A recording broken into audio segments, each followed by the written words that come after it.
안녕하세요. 저는 인지심리학자 김경일입니다. 정말 많은 약사 선생님들께서 저한테 재밌는 질문들을 특히 코로나 팬데믹에 주고 계세요. 그리고 그 질문들은 그 직전인 2016년 이후에 AI의 등장 이후, 즉 이세돌 구단의 바둑 대결 이후에는 더더욱 많이 주시는 것과 같아서 이 4차 산업혁명과 그 다음에 코로나 팬데믹, 이 두 개의 정말 세계적인, 정말 유례가 없는 두 사건과 맞물려서 정말 많은 선생님들께서 저한테 질문을 주고 계십니다. 한마디로 함께 해볼까요? 우리 약사들의 미래는 어떻게 될까? 사실 그런데요, 이 질문을 많이 주시는 분들은 의외로 다른 곳에도 많이 있습니다. 법률 쪽에서도 많고요. 그리고 다른 의학 쪽도 굉장히 많습니다. 금융도 많죠. 자, 그래서 저는 약사 선생님들께 오히려 이렇게 반문드리고 싶어요. 이 질문을 많이 하시고 걱정을 많이 하시기 때문에 분명히 중요한 변화를 만들어내실 거라고요. 사실 이런 얘기 많이 하시죠. 오히려 선생님들께서 아마 더 잘 아실걸요? 오히려 약이 필요한 사람들은 끝내 안 오고, 우리의 약을 필요로 하는 사람들은 오히려 끝내 안 오고, 어느 정도 괜찮은 사람들이 오히려 더 많이 오더라, 이런 얘기들 많이 하시잖아요. 자, 이게 무슨 얘기냐? 문제를 혹은 무언가 미래에 대한 변화를 인식하고 계시다는 겁니다. 자, 그런데 왜 이런 게 중요할까요? 왜 4차 산업혁명이나 아니면 AI나 아니면 이런 시대적 변환이 이렇게 이 약사 선생님들께 중요한 질문이 될까요? 여기에는 또 다른 중요한 포인트가 있죠. 아마 선생님들께서 더 잘 아실 거예요. 바로 인간의 수명이 정말 길어졌다는 겁니다. 인간의 수명이 어느 정도 길어졌느냐? 사실은 늘 아픈 환자들, 그리고 조제를 하시고 이런 다양한 약에 대한 의약품에 대한 조치를 취하고 계시니까 맞다, 예전에 비해서 참 사람의 수명이 길어졌다라고 하는 정도는 분명히 가장 먼저 인식하지만, 그리고 계시겠지만 통계적으로는 이게 어느 정도까지 증가하고 있는가에 대해서는 의료 선생님들께서도 그러게 이렇게 감이 잘 안 오네, 이렇게 얘기를 많이 하세요. 제가 얼마 전에 저와 대화를 나누셨던 저희 약대 교수님 한 분은요, 김 교수, 어떻게 수명에 대한 걸 우리 약학에 있는 사람들보다 심리학자인 당신이 더 많이 얘기해? 제가 그래서 이렇게 얘기합니다. 저희는 사회 통계를 하잖아요. 사회 통계를 한다는 건 그 사회에 그 사람들이 평균적으로 몇 킬로고, 그 다음에 평균적으로 어떤 자동차를 많이 가지고 있고, 평균적으로 몇 년 만에 집을 바꾸며, 가장 중요한 건 몇 살까지 사는가, 몇 년도에 태어나는 사람이 몇 년도에 사망하는가에 대한 일종의 추세선을 가지고 있고 함수를 가지고 있다는 뜻이니까요. 자, 지난 불과 50년이 채 안 되는 시간을 한번 돌아볼까요? 세상에나. 이건 수천 년이 지나도 안 되는 그런 결과가 불과 4, 50년 만에 일어난 겁니다. 보시면 아시겠지만 불과 4, 50년 만에 20년이 늘어나 버렸어요. 어마어마한 거죠. 네. 우리 인간은 그래서 이제 평균적인 기대 수명에서 이제 벗어나서 가장 빈도가 높은 수명, 가장 그 해에 태어난 사람은 몇 살까지 산다, 가장 빈도나 확률이 높은 수명은 이제 저 기대 수명을 훌쩍 초월해 버렸습니다. 혹시 정해진 미래라는 책을 보신 적 있으신가요? 꼭 한번 선생님들께서 읽어보시기를 추천드립니다. 정해진 미래? 뭔가 제목이 좀 의미심장하죠? 미래가 정해졌다니. 아니, 어떻게 미래가 정해져? 미래는 변하기 때문에 미래 아니야? 맞습니다. 그런데 우리가 너무나도 강력한 변인이기 때문에, 그리고 너무나도 그렇게 갈 수밖에 없기 때문에 도저히 바꿀 수 없는 것. 예를 들어서 거대한 외계 행성이 우리 지구에 부딪혀서 완전히 오늘부로 지구를 끝장내지 않는 이상은, 혹은 엄청난 핵전쟁이 일어나서 우리 인류 모두가 갑자기 이 지구상에서 사라지는 그런 비극이 일어나지 않는 이상은 바꿀 수 없는 정해진 미래라는 게 있죠. 그게 뭘까요? 그게 바로 인구입니다. 인구는 바꿀 수가 없다는 거죠. 자, 그런데 이 인구의 추이를 연구하고 있는 서울대 보건대학원의 조영태 교수, 우리나라에 있는 몇 안 되는 인구학자 중에 가장 이런 인구의 패턴을 통해서 사람이 몇 살까지 사는가에 관련된 데이터를 많이 가지고 있는 학자죠. 조영태 교수가 1972년생입니다. 그리고 제가 2살 형이니까 제가 1970년생이죠. 72년생인 조영태 교수가 2살 형인 70년생인 저에게 우리나라에서 가장 정확하게 사람의 수명을 평균적인 혹은 가장 빈도가 높은 확률 높은 수명을 얘기하는 이 조영태 교수가 몇 해 전부터 저한테 자꾸 이러더라고요.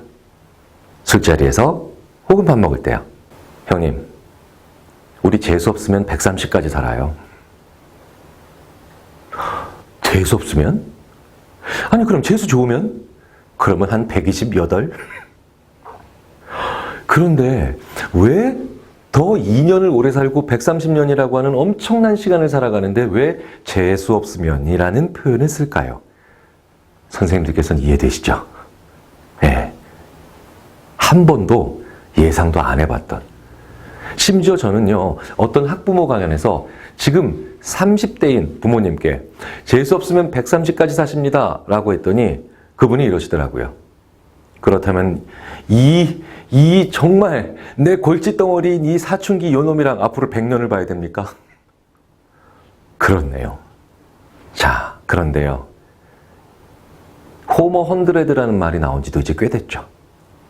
기본적으로 100살 산다는 겁니다. 지금 태어나는 아이들의 기대 수명은 아예 자체를 120이나 130으로 잡아서 150, 160으로 가야 된다라는 학자들도 있고요. 심지어 의학 쪽에서 심심치 않게 이제 200살 수명론까지도 나오고 있죠. 그런데 우리 인간이 이렇게 엄청나게 오래 사는 존재가 된 지가 얼마나 됐을까요? 정말 최근이죠. 우리 인류는 거의 대부분이 50대나 60대 되기 전에 죽었었습니다. 심지어 우리 호모사피엔스의 역사 30만 년 중에 10,000년 전, 엄청 옛날 같으세요? 하지만 이 10,000년 전 뒤요, 29만 년이나 흐른 뒤죠, 대부분의 인류가 30살을 못 살고 죽었습니다. 우린 처음으로 이렇게 오래 사는 존재인 거죠. 그렇기 때문에 우리의 어떤 윤리나 도덕적 규범, 어떤 종교적 가르침, 어떤 문화적 지혜 내에서도 100살을 훌쩍 넘겨 사는 인간은 어떤 삶을 살아야 되고, 더욱 중요한 건 어떤 능력치를 가져야 되는가에 대해서는 조금도 신경 쓰지 않았습니다. 그럼 무엇을 신경 썼을까요? 오로지 딱 하나 신경 쓴 게 있죠. 그게 바로 지식입니다. 20대, 30대까지 열심히 공부해서 지식을 많이 가지고, 그리고 그런 사람들이 직업을 가지면 전문가라는 이름이 붙죠. 마치 이 강의 내용을 듣고 계신 혹은 보고 계신 모든 약사 선생님들께서 약학의 전문가이신 것처럼요. 그리고 그 능력을 한 20년 혹은 30년 발휘해서 내 아이가 이제 태어나서 결혼할 때쯤 되면 이제 나는 할아버지 할머니가 되고, 그리고 첫 아이가 태어나면 굉장히 많은 경우 나는 세상을 떠나면 그만이었죠. 그래서 대학 교원의, 저 같은 대학 교수의 정년이 65세인데요. 제가 원로 교수님들과 함께 얘기를 해보면, 심지어 올해 102세이신 김영석 박사님과 말씀을 나눠보니 저한테 이러시더라고요. 김교일 교수, 예전엔 말이야, 우리 과에서 과반의 교수님들, 즉 절반 넘는 교수님들이 정년 이전에 돌아가셨었어. 정년 마치고 퇴임한 교수가 우리 과에 많지가 않아. 그러셨습니다. 20세기 중반 이후의 얘기입니다. 여전히. 그런데 재밌는 건 그 김영석 박사님이 70대 중반이신 제 지도 교수님한테 이런 얘기를 하십니다. 이 교수, 올해 연세가 어떻게 되시더라? 네, 75세입니다. 그랬더니 그 김영석 박사님이 이러시더라고요. 좋을 때입니다. 자, 제가 왜 이런 자꾸 수명 얘기를 할까요? 바로 이 4차 산업혁명과 맞물려 돌아가야 되는 인간의 능력 중에 하나가 바로 뭐냐면 이제 그냥 그저 그런 전문가로 살 수만은 없다는 거죠. AI가 인간의 일자리를 빼앗기 때문만은 아닙니다. 무슨 얘기냐? 50, 60, 70 정도가 아니라 100, 110, 120을 사는 인간에게 기대되는 건 그저 전문가로서의 지식이 아니라 분명한 건 우리에겐 지혜라는 겁니다. 그리고 우리는 이제 후배 세대들이 저 사람한테는 새로운 지식을 배워야 되겠다라는 게 아니라 무언가 지혜를 느껴야 되겠다라는 생각을 할 수밖에 없게 된다는 거죠. 자, 그렇다면 그 지혜는 뭘까요? 노력으로 될까요? 그렇다면 우리나라는 전 세계에서 제일 지혜로운 민족이어야 됩니다. 물론 우리나라는 굉장히 주목받고 있고 이제 단순한 선진국가에서 벗어나서 와, 우리도 저렇게 살고 싶어 라고 하는 느낌을 만들어낸다는 선도국가의 이미지를 가지게 된 것은 분명하죠. 하지만 여전히 우리는 이 세상에서 가장 지혜로운 나라라고 부르기는 어려울 겁니다. 자, 그렇다면 우리 한 사람 한 사람이 결국은 내가 약사라는, 내가 심리학과 교수라는, 혹은 내가 법관이라는, 혹은 내가 금융의 전문가라고 하는 모든 분야의 한 분야의 전문가가 인생의 전반기에 됐을 때 이제 그 후반부가 됐으면서 그 전문성을 어떻게 전파하고 그리고 내가 재구성하느냐에 따라서 분명한 건 지혜가 만들어지느냐 아니냐가 결정되고요. 그리고 우리는 그 지혜를 스스로 가질 수 있고 남들에게 전달할 수 있느냐 없느냐를 평가할 수 있는 아주 냉정한 시험대에 섰죠. 그리고 저는 그리고 그 냉정한 시험대의 출발점이 바로 뭐냐? 코로나 팬데믹이라고 생각합니다. 왜냐? 비대면의 시대가 열렸거든요. 왜 비대면의 시대가 열린 게 우리로 하여금 전문가들로 하여금 이제 우리가 그저 그런 AI가 대체할 수 있는 평범한 전문가가 되는가 혹은 아닌가를 검증할 수 있는 시대가 왔을까요? 바로 이제 직접 사람을 안 쳐다놓고 예전처럼 도제식으로 사람을 가르치며 너는 내 명령을 따라야 한다 라고 하는 식의 윽박지름이 이제 잘 안 통하기 때문입니다. 팬데믹은요, 점점 주기가 짧아지고 있는 거 느끼실 겁니다. 그리고 생태생물학자이신 최재천 교수님은 그 주기가 이제 점점 더 짧아져서 위드 코로나라는 말을 작년 이맘때쯤 하셨는데 이제 전 국민이 위드 코로나라는 말을 알고 있죠. 자, 그런데 이 비대면 시대에서는 어떤 생각과 어떤 삶의 방식이 필요하고 그게 우리를 어떻게 지혜로 혹은 그저 평범한 지식으로 머물게 만들까요? 자, 일단 비대면 시대가 뭔지 한번 알아봐야 되겠죠. 비대면 시대는요, 굉장한 연결성을 가지고 있고 저 역시도 정말 수천 킬로미터 떨어져 있는 다른 나라의 연구자와 그저 간단한 툴 몇 개를 가지고도 화상회의를 하면서 정말 예전에는 감당할 수 없었던 혹은 예상할 수 없었던 그런 모든 요인들이 이제 누리거나 아니면 버텨내야 되는 완전히 판을 바꾼 그런 구조가 되죠. 그런데 비대면 사회의 특징이 또 하나 있죠. 온도감이 떨어집니다. 차갑다는 거예요. 그걸 여실히 보여주는 졸업식이 하나 있었죠. 바로 작년 일본 BBT 대학의 졸업식입니다. 일본 최초의 온라인 경영대학입니다. 그러니까 온라인 수업만 한다는 거죠. 그런데 졸업식은 당연히 그렇게 하지 않겠죠. 그래서 오히려 온라인 대학이 졸업식은 더 성대하게 하는 경우가 많습니다. 하지만 작년에는 오프라인이 불가능했죠. 온라인입니다. 일본 분들이 참 좋아하는 게 하나 있죠. 뭘 만들면 실제 것과 똑같이 만드는 걸 되게 좋아합니다. 그래서 가끔 일본 인형 보면 좀 징그러울 때도 있죠. 너무 사람이랑 비슷하게 만들어서요. 그래서 미니어처의 천국이라고도 부르는데요. 자, 일본 BBT 대학. 그렇게 만들려다가 사단이 벌어집니다. 졸업식이 이렇게 됐어요. 로봇가 등장했고요. 그리고 로봇에 바퀴를 달아서 그 졸업식장에 몇 안 되는 진짜 인간, 즉 총장님과 학장님들 몇 명께 이제 전진을 합니다. 학사 모드 씌웠네요. 얼굴 모양의 그 위치에 보면 태블릿을 달아서, 그리고 태블릿에 자세히 보시면 얼굴이 있죠. 저 얼굴이 바로 지금 집에서 졸업식에 참가하고 있는 바로 이 졸업생입니다. 지금 졸업장을 받으러 갑니다. 음산하죠. 네, 정말 말 그대로 차갑습니다. 졸업장 받고 나올 때가 더 무섭습니다. 이러고 나옵니다. 저는 이때 라면 먹다가 새벽에 라면 그릇 엎었어요. 네. 세 딸은 갑자기 그때 들어왔다가 깜짝 놀라면서 이거 센과 치히로의 행방불명에 나오는 귀신들 아니냐고. 정말 차갑고 음산하죠.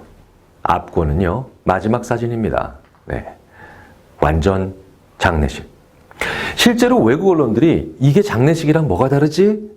라고 비아냥대기도 했었죠. 우리의 미래를 보는 것 같아서 이런 생각도 드시고요. 결국 AI가 비대면에 세상에 오면 결국 우리는 저 길로 가야 되나 라고 하면서 사뭇 씁쓸해 하시는 선생님들도 계실 겁니다. 자, 그런데 재밌는 건 여기서 바로 인간의 결정적 측면이 나오는 실마리도 같이 보이죠.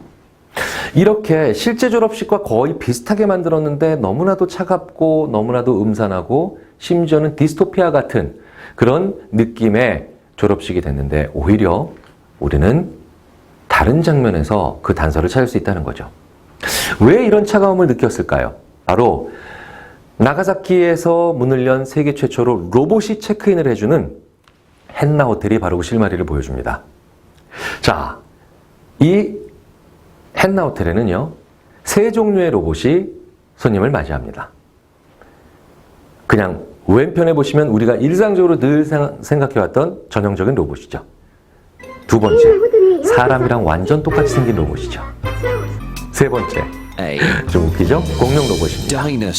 자, 이 세 로봇 중에 어느 로봇에게 가장 사람들이 체크인 혹은 체크아웃을 많이 할까요? 저도 학생들한테 자주 보여주는데요. 아마 제 수업을 듣는 학생들과 크게 다르지 않으실 겁니다. 네, 제일 많이 사람들이 지목하는 로봇은, 자, 이 로봇에 사람들이 체크인하러 제일 많이 갈 것 같습니다. 그게 바로 가운데 로봇입니다. 사람이랑 똑같은 로봇이죠. 사람 같으니까요. 야, 이거 실제 사람 없어도 정말 호텔 체크인하는 거랑 비슷한 것 같은데? 그런데요, 실제 결과는 어떨까요? 아무도 안 갑니다. 다양한 날, 다양한 상황에서 조사를 했는데 평균적으로 5%도 안 갑니다. 그럼 제일 많이 가는, 사람들이 제일 많이 가는 로봇은 어떤 거냐고요? 공룡 로봇. 공룡 로봇입니다. 네. 심지어 제가 밤에 찍은 장면을 봤더니요, 사람들은 저 가운데 있는 사람 로봇이 너무나도 섬뜩하고 무서워서 벽 끝에 이렇게 붙어서 이렇게 가면서 살짝 들어가서 간신히 이렇게 공룡 로봇 앞에 체크인 서류나 신분증이나 필요한 크레딧 카드를 내놓는 경우가 비일비재합니다. 무슨 얘기인가요? 어설프게 비슷하면 가장 혐오스럽다는 겁니다. 그리고 일본의 이 BBT 대학의 졸업식이 바로 그거였던 거죠. 우리는 영화에서 나오는 사람처럼 생긴 로봇이 돌아다니는 AI 시대를 열 가능성은 높지 않다는 겁니다. 오히려 그러면 가장 끔찍한 미래라고 우리는 생각을 할 수밖에 없기 때문에 그리로 가라고 하고 등 떠밀어도 잘 안 가더라는 거죠. 이 현상을 언캐니 밸리, 섬뜩한 골짜기 현상이라고 합니다. 인간과 가장 비슷한 건 사실 외계인의 눈으로 보면 좀비와 시체죠. 외계인의 눈으로 보면요, 가장 인간과 비슷하게 생겼는데 가장 혐오하고 두렵고 끔찍해 하잖아요.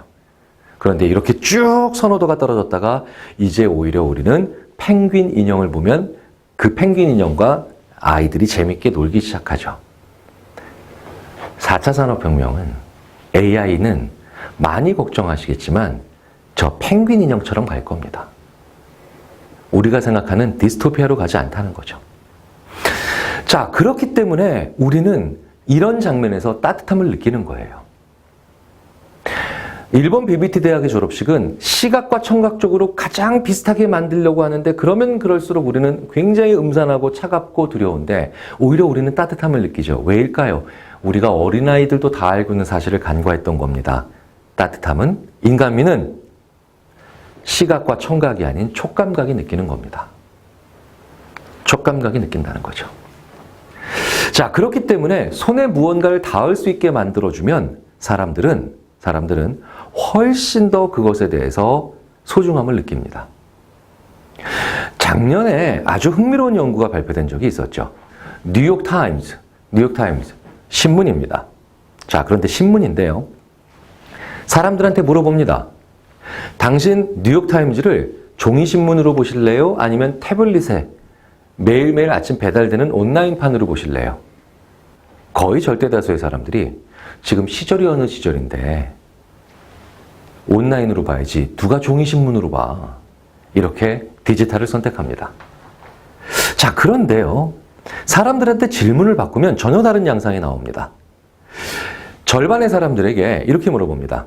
오늘부터 당신에게 뉴욕타임즈 종이신문을 1년 동안 할인된 파격 가격으로 구독할 수 있게 해드리겠습니다. 나머지 절반의 사람들에게는요. 오늘부터 당신에게 뉴욕타임즈 1년 동안 온라인판을 특별 할인된 가격으로 파격적인 조건으로 구독할 수 있게 해드리겠습니다. 자, 그러면 양쪽 모두 종이신문 혹은 온라인판 둘 중에 하나를 1년 동안 정기 구독할 수 있는 할인 행사의 조건을 제안받은 거죠.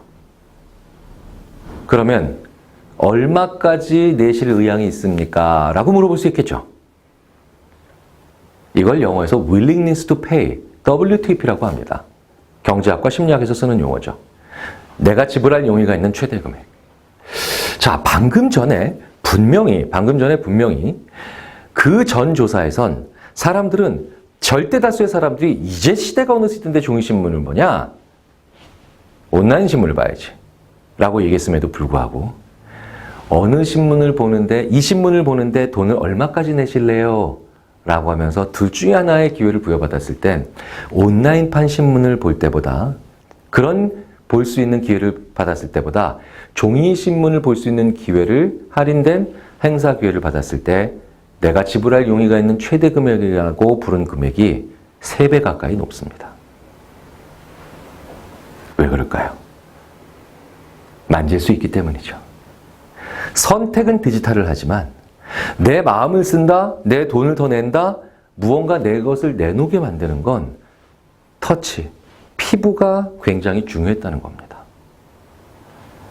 자, 작년에 처음으로 CD보다 LP가 많이 팔렸습니다.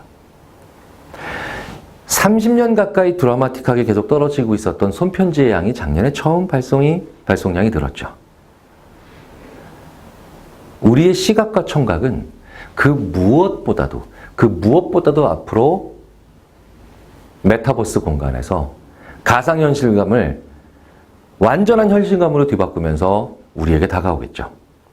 하지만 그러면 그럴수록 우리의 피부는 훨씬 더 중요하고 그리고 훨씬 더 본능적이고 본질적인 곳으로 돌아갈 겁니다. 인간에겐 5가지의 감각이 있습니다. 시각, 청각, 그리고 미각, 후각, 촉감각이죠.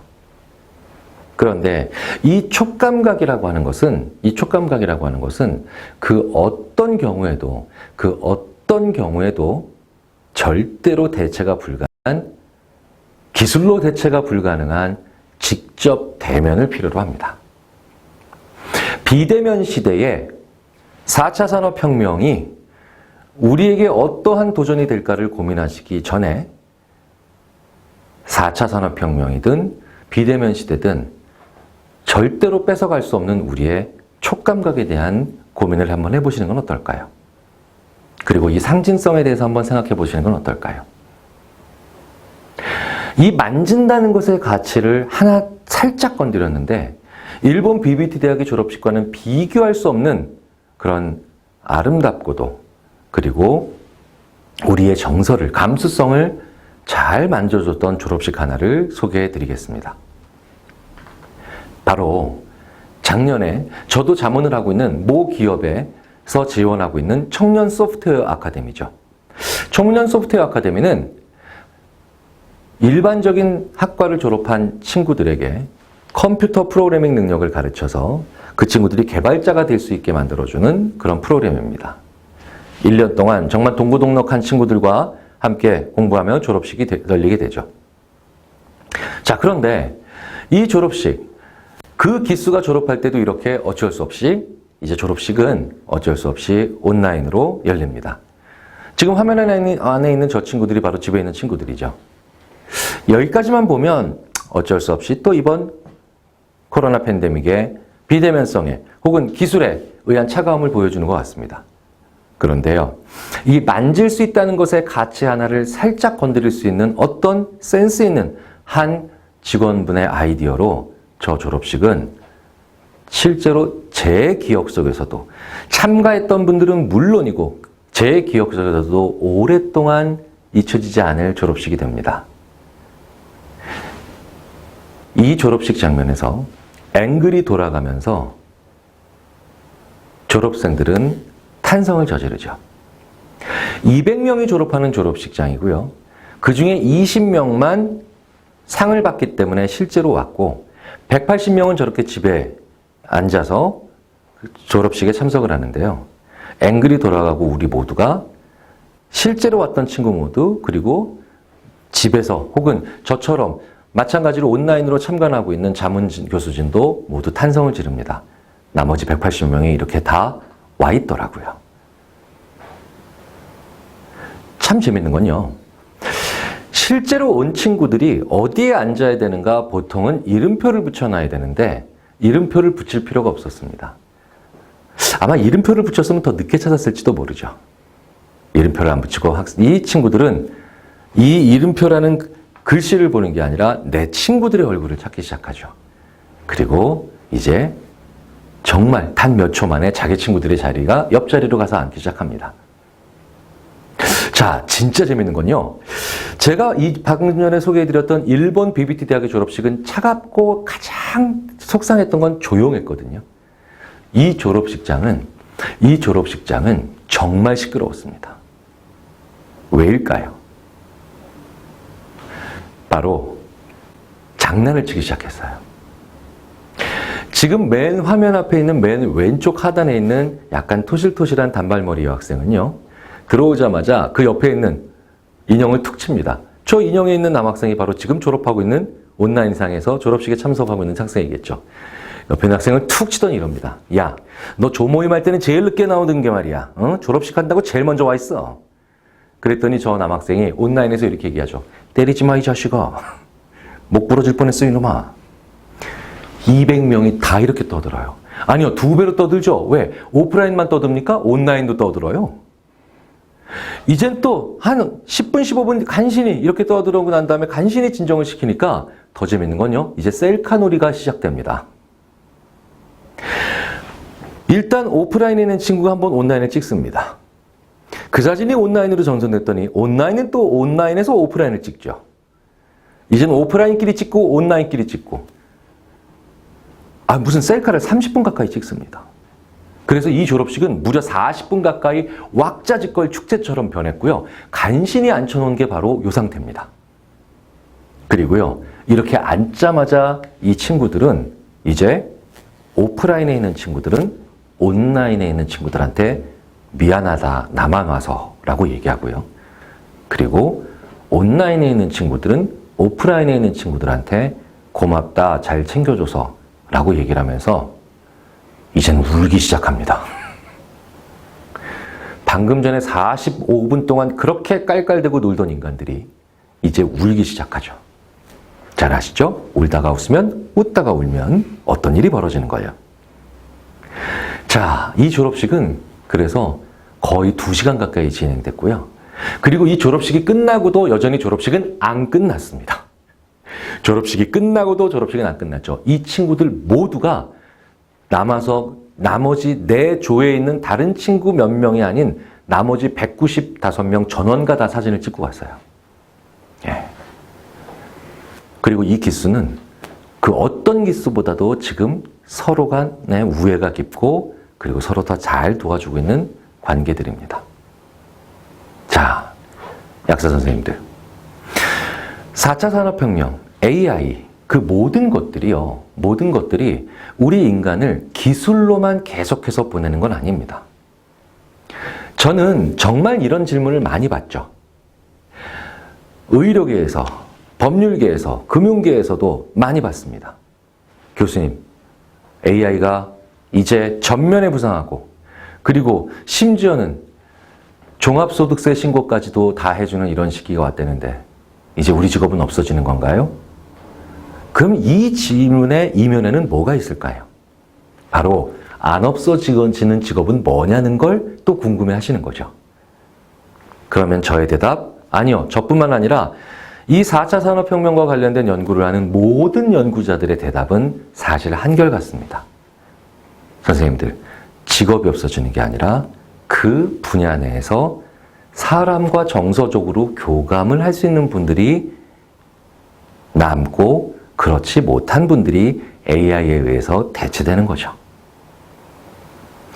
약학, 또 다른 의학, 법률, 금융 이런 대부분의 분야들은 지금까지 가장 공부 잘해왔던 친구들이 들어온 분야고요. 앞으로도 상당 기간 당연히 그럴 겁니다. 그런데 우리가 공부를 잘하고 열심히 성실하게 학업에 열중해서 그 다음에 필요한 자격증을 따고 내가 그 분야에서 전문가로 일할 때요. 우리 인류 역사 중에서 이제 4번째 산업혁명이죠. 1차든 2차든 3차든 우리가 혁명이라고 불렀던 레볼루션이라고 불렀던 모든 시기에서는 바로 인간과 교감이 안 되는 그저 배운 지식을 기계적으로 사용하고자 했던 그런 전문가들께서 항상 다음 세대의 기술에 의해서 대체됐었습니다. 그래서 그냥 집을 지었던 사람들은 공사 현장에 있는 수많은 장비에 의해서 대체됐지만 집주인이 살아야 되는 집에 대해서 집주인과 얘기를 할 수 있었던 건축가들은 훨씬 더 많은 생존성을 가지게 됐던 시기가 됐었죠. 우리는 지금까지 입을 닫고 열심히 공부하고 성실히 살아오는 것이 중요한 모범생들과 우등생들의 생존의 법칙이었습니다. 하지만 이제 우리는 인간을 상대해야 되지. 인간과 인간 사이에서 기계적 대화를 나눴던 것들은 대부분 AI에게 넘겨줄 겁니다. 자, 그렇다면 한 번쯤은 우리가 되돌아볼 필요가 있죠. 나는 한 분야의 전문가로서 다른 사람들과 얼마나 많은 대화를 하고 있는가? 혹은 내 분야의 지식을 다른 사람들에게 쉽게 이해할 수 있도록 얼마나 많은 얘기들을 해주고 있는가? 중요한 건 소통과 대화입니다. 그렇기 때문에 나에게 오는 한 사람 한 사람에게 이제 앞으로의 10년 동안은 아주 최선을 다해야 되는 대화들, 그리고 많은 정성을 들여야 되는 만남들이 있고 그들 한 사람 한 사람에게 정성을 그리고 관심을 가지시는 것만이 이제 우리가 AI를 이겨낼 수 있는 유일한 그리고 가장 근원적인 힘을 가지게 된다는 것을 잊지 말아주셨으면 좋겠습니다. 하지만 그렇다라고 해서 모든 사람들이 내가 정성을 쏟을 수 있을 만큼 나에게 우호적이진 않겠죠. 그리고 사람을 대한다는 건 여전히 굉장히 어려운 일이겠죠. 그리고 그 과정에서 많은 약사 선생님들께서는 제한된 공간 내에서 정말 사람들과 만나면서 그리고 내 일을 하면서 많이 정신적으로 힘들고 어려우실 수 있습니다. 그럼 이제 남은 질문은 하나죠. 인간에게 최선을 다한다가 우리의 미래이고 이제 가야 될 방향인데 그렇다면 그 인간과 그리고 수많은 사람들에게 힘들고 어려울 때 나를 어떻게 지켜야 되는가? 바로 공격의 방법을 오늘 알아봤으니 이제 수비의 방법도 알아봐야 되겠죠. 다음 편에서는 바로 그 점에 대해서 알아보도록 하겠습니다. 끝까지 경청해 주셔서 감사합니다.